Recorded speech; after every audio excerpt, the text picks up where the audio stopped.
नमस्कार, स्वागत है आपका विद्यो चैनल पर। और आज हम लेके आए हैं जो चैप्टर है कक्षा 9वीं का, हमारे आसपास के पदार्थ और जो मैटर हमारे जो सराउंडिंग में हैं उनके बारे में। पहली वीडियो में हमने कुछ बेसिक पढ़े थे, स्टेट्स के बारे में पढ़ा था। मैंने 3 ही जो स्टेट बताई थी, 2 और स्टेट हैं वो हम अगले जो पार्ट है उसमें डिस्कस करेंगे। तो आज का जो टॉपिक है द्रव्यमान और भार के बारे में, इनके बीच में अंतर करना। भाई ये होते क्या हैं, क्योंकि बहुत सारे बच्चे हैं कक्षा 10वीं में हैं, 11वीं 12वीं में भी पहुंच गए हैं, उनको भी इन कंसेप्ट में क्या है कि कन्फ्यूज़न होती है। और ये कंसेप्ट आपके आगे जो चैप्टर है, ग्रेविटेशन है, न्यूटन के लॉ है, वहाँ पे भी रिपीट होंगे। और 10वीं में है, 11वीं 12वीं जो साइंस साइड लेना चाहते हैं वहाँ पे बहुत ज़्यादा फ्रिक्वेंटली रिपीट होंगे। तो आते हैं द्रव्यमान और भार के बीच में अंतर, यानी कि वेट। अब द्रव्यमान, जैसे कि कोई भी मैं बात करता हूँ कि किसी भी चीज़ के अंदर पदार्थ की मात्रा कितनी है, उसको द्रव्यमान कहते हैं। और वो जो पदार्थ है वो धरती पर है तो कितनी ताकत लगा रहा है, चांद पे है तो कितनी ताकत लगा रहा है, ठीक है। और जो भार है, ठीक है, ये एक तरह का क्या है, बल है। और जो मास है, द्रव्यमान है, वो बताता है कि कितना पदार्थ इस शरीर के अंदर है, उस बॉडी के अंदर है, उस वस्तु के अंदर है। तो चलिए हम आगे चलते हैं। देखिए, तो पदार्थ की मैंने अभी जो पिछले जो वीडियो में हमने पदार्थ के बारे में पढ़ा था, तो हमने पढ़ा था कि पदार्थ की 3 अवस्थाएं होती है। और आज हम पढ़ रहे हैं कि द्रव्यमान और भार के बीच में अंतर पढ़ रहे हैं। तो द्रव्यमान क्या होता है, किसी भी वस्तु में पदार्थ की मात्रा कितनी है, एक्चुअल कंटेंट कितना है उसके अंदर। एग्जाम्पल के साथ भी बताएंगे, डरना नहीं है, बिल्कुल आसान भाषा में बताएंगे, आपको बिल्कुल समझ आ जाएगा।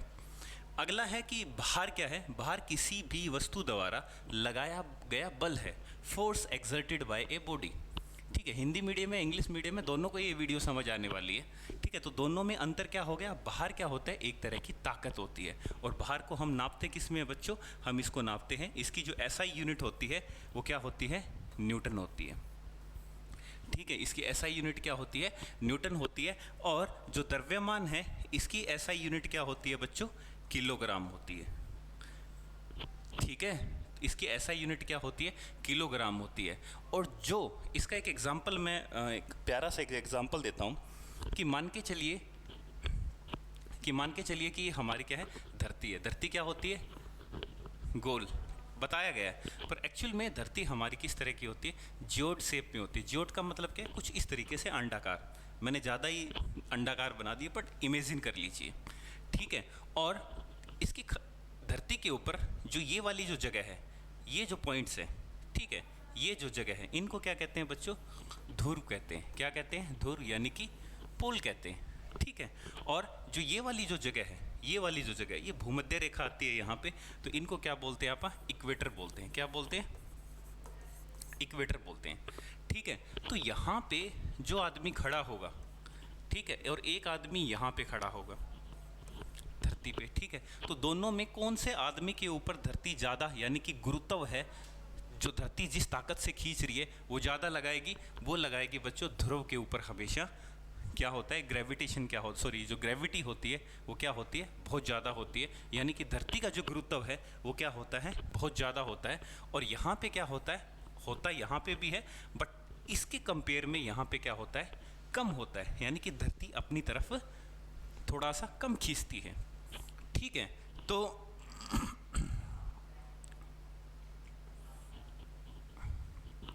एक एग्जांपल देता हूं मैं आपको। मान के चलिए कि आपका कोई दोस्त है, यहाँ पे ध्रुव पे रहता है, ठीक है। और आपने अपने दोस्त को बोला कि भाई साहब, मेरे लिए क्या है कि 1 बाल्टी शहद लेके आना मधुमक्खियों का, ठीक है। आपका दोस्त यहाँ पे क्या है कि रहता है, और वो क्या है कि 1 बाल्टी क्या लेके आया आपके लिए, शहद लेके आया। क्या लेके आया, 1 बाल्टी शहद लेके आया। और इस बाल्टी के अंदर 2 शहद था, ठीक है।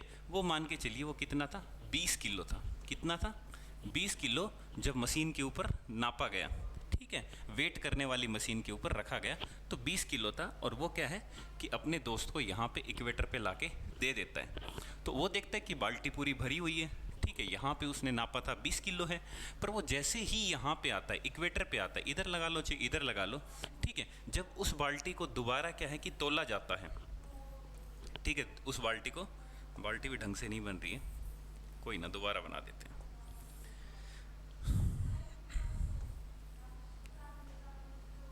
ये देखिए, ये अच्छे वाली बाल्टी बन गई। ठीक है, ये देखो, थोड़ा सा और इसको एडवांस बना देते हैं। ये देखो, ठीक है, बाल्टी वही है, कहीं बोलो कि बाल्टी का वजन बढ़ गया। ठीक है, वही शहद है, इसने यहाँ पे तोला तो इसका वजन कितना निकला? इसका वजन निकला 19 किलो। अब ये दोस्त बोला कि भाई साहब हम आपको पैसे नहीं देने वाले, तूने तो गड़बड़ कर दिया। मैंने तेरे को 20 किलो शहद के रुपए दिए थे और तूने कितना किलो शहद दिया है मुझे? सिर्फ 19 किलो दिया है। तो 1 किलो तो यहाँ तो गड़बड़ कर गया, कुछ ना कुछ गड़बड़ हो गया। बट उस बेचारे ने कुछ भी नहीं किया। ठीक है, तो दोनों की क्या हो जाती है? लड़ाई हो जाती है। और दोनों की लड़ाई हो जाती है तो वो जाते हैं विज्ञान के किसी टीचर के पास कि भाई साहब मैं तो इस ध्रुव से क्या है, इस पोल से क्या है कि 20 किलो ही तो शहद लेके आया था और यहाँ पे आके क्या है कि 19 किलो बता रहा है। तो दोनों केस में क्या हुआ बच्चों कि देखिए, इस मशीन के ऊपर तोला गया तो ये कितना दिखा रहा था? 20 किलो। और यहाँ पे वही मशीन थी, साथ में लेके आया और यहाँ पे दिखाया कितना? 19 किलो। ठीक है, तो क्या है कि इससे हमें पता लगा कि बाल्टी के अंदर जो पदार्थ है वो तो सेम है। ठीक है, बाल्टी के अंदर जो पदार्थ है, जितना शहद है वो उतना ही है। ठीक है, तो बदला क्या है?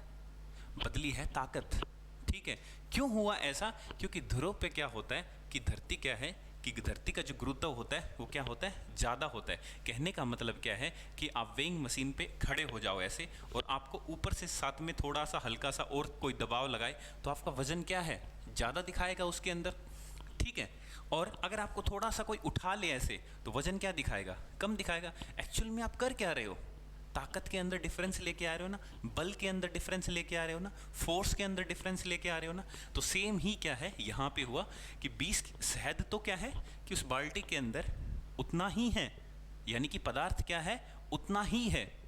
ठीक है, जो पदार्थ की जो मात्रा है बच्चों, इसको हम क्या कहते हैं? द्रव्यमान कहते हैं। और द्रव्य का मतलब ही क्या होता है? पदार्थ होता है। ठीक है, और इस पदार्थ का मान क्या है? ठीक है, तो समझ आ गया, यानी कि इस बाल्टी के अंदर पदार्थ तो उतना ही है, यानी कि डेंसिटी तो उतनी ही है। अच्छा, इसी बाल्टी को क्या है कि इसका दोस्त एक चांद पे रहता है। अब चांद की जो ग्रेविटी है, चांद की जो ताकत है वो 6 गुना कम है। वो 6 गुना कम है तो ऑब्वियस बात है कि यहाँ इसका जो फोर्स है वो भी वहाँ पे जाकर के क्या हो जाएगा? 6 गुना कम हो जाएगा। यानी कि जो चांद पे वो बोलेगा भाई साहब बताओ कितना लेके आए, तो वहाँ पे नापेगा 20/6, यानी कि इसका वजन कितना दिखाएगा? 6 तिये 18 और आप देख लो इसको कितना 20 था ना, 6 तिये 18 और फिर 6 तिये 18, यानी कि समथिंग 3 पॉइंट समथिंग कुछ दिखाएगा। 3 किलो ही, 3 किलो लगा लो, 3.5 किलो लगा लो। ठीक है, तो यानी कि इतना गुना कम हो गया। एक्चुअल में क्या हुआ है? पदार्थ तो वही है ना, हुआ कम। कम हुआ क्या है? कम हुआ है उसकी ताकत। ठीक है, वो जो पदार्थ है वो ताकत कितनी लगा रहा है? तो जो भार है और जो मैं कहूँ कि द्रव्यमान है यानी कि मास है, मास में ये अंतर है। यानी कि बाल्टी के अंदर मास तो उतना ही है, चाहे इसको चांद पे ले जाओ, चाहे शनि ग्रह पे ले जाओ, मास तो इसके अंदर इतना ही रहेगा। यानी कि इसके अंदर जो पदार्थ की यानी कि जो कंटेंट है, मटेरियल है, वो उतना ही रहेगा। ठीक है, तो उम्मीद करता हूँ आपको ये समझ आ गया होगा। तो इसमें कुछ क्या है कि अंतर देख लेते हैं। अब एक बात बताऊँ, क्या कभी ऐसा हो सकता है कि ये बाल्टी हम स्पेस में ले जाएं और स्पेस में क्या है कि वहाँ पे तो कोई ग्रेविटी नहीं है और इसको वेइंग मशीन पे रखेंगे तो मशीन तो क्या नापती है? ताकत को नापती है। तो ये तो कोई ताकत लगाएगी नहीं, तो तैरती रहेगी हवा के अंदर ऐसे ऐसे, इसके नीचे नीचे वो मशीन लिए घूमो, पर रीडिंग क्या दिखाएगी? ये 0 दिखाएगी स्पेस के अंदर। ठीक है, स्पेस के अंदर ये रीडिंग क्या दिखाएगी? ये 0 दिखाएगी। तो यानी कि जो ताकत है यानी कि जो भार है, ठीक है, वो क्या है? वो 0 भी हो सकता है। पर इसके अंदर, बाल्टी के अंदर जो पदार्थ है, क्या वो 0 हुआ? नहीं हुआ। यानी कि द्रव्यमान कभी भी शून्य नहीं हो सकता। तो 2 चीज़ें आपको समझ में आ गई। ठीक है, पहला क्या है कि जो द्रव्यमान है वो क्या है? पदार्थ है, कि पदार्थ कितना है। ठीक है, और जो भार है वो क्या है? वो एक तरह की एक ताकत है, यानी कि जो पदार्थ है वो कितनी ताकत लगा रहा है। ठीक है, और जो दूसरा क्या है कि भार है वो शून्य हो सकता है, पर द्रव्यमान कभी शून्य नहीं हो सकता। द्रव्यमान शून्य हो गया इसका मतलब वो पदार्थ है ही नहीं, ठीक है। द्रव्यमान बताता है कि वहाँ पे कितना पदार्थ है, ठीक है। अगर किसी ने बोल दिया कि किसी भी वस्तु का द्रव्यमान यानी कि मास 0 है, तो बताइए क्या होगा? कुछ नहीं होगा, कुछ है ही नहीं वहाँ पे। पर हाँ, कोई ये बोले कि किसी वस्तु का वेट 0 है, ये हो सकता है, ये संभव है, ठीक है। मैंने बताया था ना कि बाल्टी है, शहद की भरी हुई है, स्पेस के अंदर लेके गए, वो वेट 0 दिखाएगा, क्योंकि वो कोई ताकत ही नहीं, उसको खींचने वाली ताकत ही नहीं है कोई, ठीक है। तो इसलिए क्या है कि वेट है हमारा 0 हो सकता है।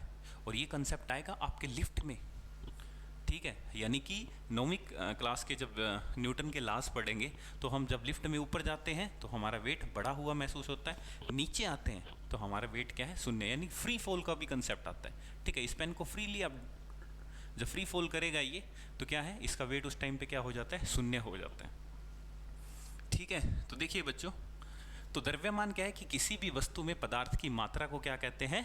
द्रव्यमान कहते हैं। और इसकी जो नापने की जो यूनिट है केजी, जो केजी एक्चुअल में जो यूनिट है वो क्या है? द्रव्यमान की है, ना कि वो क्या है कि भार की है। भार एक ताकत है, ठीक है। इसका एक न्यूमेरिकल भी करवाएंगे, बड़ा आसान सा है, बड़ा मज़ा भी आएगा। और वस्तु जो भार है, वेट है, इसकी डेफिनेशन क्या होगी कि किसी वस्तु द्वारा लगाया गया बल, यानी कि ये पेन है, इसके अंदर पदार्थ है, ठीक है। ये मेरे हाथ पे रखा, ठीक है, थोड़ा बहुत तो वजन लग रहा है ना, मेरे को भार लग रहा है ना, जो ये चीज़ मेरे ऊपर लगा रहा है, ताकत लगा रहा है, इसी को हम क्या कहते हैं? वेट कहते हैं, भार कहते हैं, ठीक है प्यारे बच्चों। तो उम्मीद करता हूँ आपको समझ आ रहा है। द्रव्यमान कभी बदलता नहीं है। मैंने बताया था ना, शहद की बाल्टी है, वो तो बेचारा पोल से लेके ही चला था ना, दूसरे उस पर इक्वेटर पे आ गया था। अब शहद की बाल्टी अब चांद पे लेके जाओगे तो शहद तो भरा ही रहेगा, ठीक है। बट फर्क किस में आएगा? फर्क आएगा बच्चों वेट के अंदर, भार के अंदर, पदार्थ के अंदर नहीं आएगा। पदार्थ की मात्रा है उसके अंदर उतनी ही रहेगी, ठीक है। जो बच्चे 11वीं 12वीं के बच्चे हैं उनको भी ये कंसेप्ट क्लियर नहीं होगा, उम्मीद करता हूँ ये अब क्लियर हो गया होगा, ठीक है। एक न्यूमेरिकल करते हैं कि कोई भी वस्तु है, ठीक है, उसके अंदर द्रव्यमान यानी कि शहद है, वो क्या है? 36 किलो है, ठीक है। शहद की मात्रा कितनी है? 36 किलो है। और हमें उस 36 किलो का जो मास है, ठीक है, उसको हम कहाँ पे लेके? धरती पे लेके आए हैं, बाल्टी भरी हुई है। और हमने क्या है कि धरती पे उसको नापना है कि वो कितनी ताकत लगाएगा, ठीक है। तो ताकत का फार्मूला क्या होता है प्यारे बच्चों? F = वैसे तो ma होता है, ये हम डेरिवेशन भी बताएंगे जब हम न्यूटन के लॉज करेंगे। और इसको सिंपली आप फार्मूला मान लीजिए, मास और a क्या होता है? एक्सेलरेशन होता है, त्वरण होता है।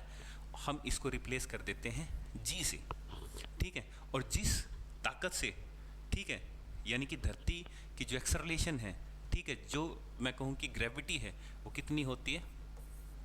हम 10 कंसीडर करते हैं, ठीक है।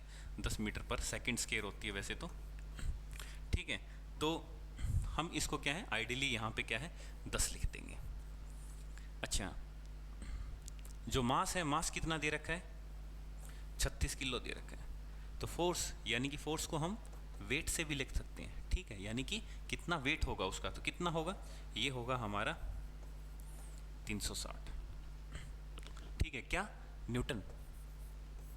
360 न्यूटन की ताकत लगाएगा ये, ठीक है, धरती पे होगा। तो अगर इसी को हम चांद पे लेके चले जाएं तो क्या होगा? चांद पे अगर इसको ले जाएं तो हमारा, मैं कहूँ कि जो वेट है, जो ताकत है, वो कितनी गुना कम हो जाती है? 6 गुना कम हो जाती है।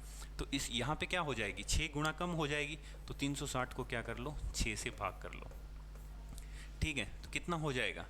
यानी कि 6 के 6 के 36, 60, ठीक है। यानी कि इसका जो वेट है कहाँ पे? मून पे, चांद पे, कितना होगा? 60 न्यूटन होगा। और अर्थ के ऊपर कितना होगा? ये जो ये है कि वेट ऑन अर्थ कितना होगा? 360 न्यूटन होगा। उम्मीद करता हूँ ये छोटा सा ये टॉपिक था, ये करवाना बड़ा ज़रूरी था, मैंने पिछले भाग में कमिटमेंट की थी। और आप बच्चों बताइए कि कहाँ पे आपको समझ नहीं आ रहा है, और आप कमेंट में बताइए कि आप किस टॉपिक पे वीडियो चाहते हैं। विज्ञान के किसी भी टॉपिक पे आप कमेंट सेक्शन में बता सकते हैं। और मिलते हैं 3rd पार्ट के साथ। इस चैप्टर को आगे बढ़ेंगे बड़े ही इंटरेस्टिंग तरीके से। और वादा करते हैं कि जो बच्चे पूरी सीरीज़ साइंस की देख लेगा उसको कक्षा 11वीं में साइंस साइड से कोई भी दिक्कत नहीं आएगी, और डरना नहीं है। कोई भी बच्चा अगर इस चीज़ को लेकर डर रहा है कि हिंदी मीडियम से हम तो कर नहीं पाएंगे सर, आप चिंता मत कीजिए, हम आपके साथ हैं। और न्यूमेरिकल्स अगर और आपको प्रैक्टिस करने हैं तो आप कमेंट सेक्शन में बताना, हम जब चैप्टर ख़त्म होगा तो बहुत सारे न्यूमेरिकल है हम साथ में प्रैक्टिस करवाएंगे। तो थैंक यू सो मच, आज के लिए इतना ही, थैंक यू।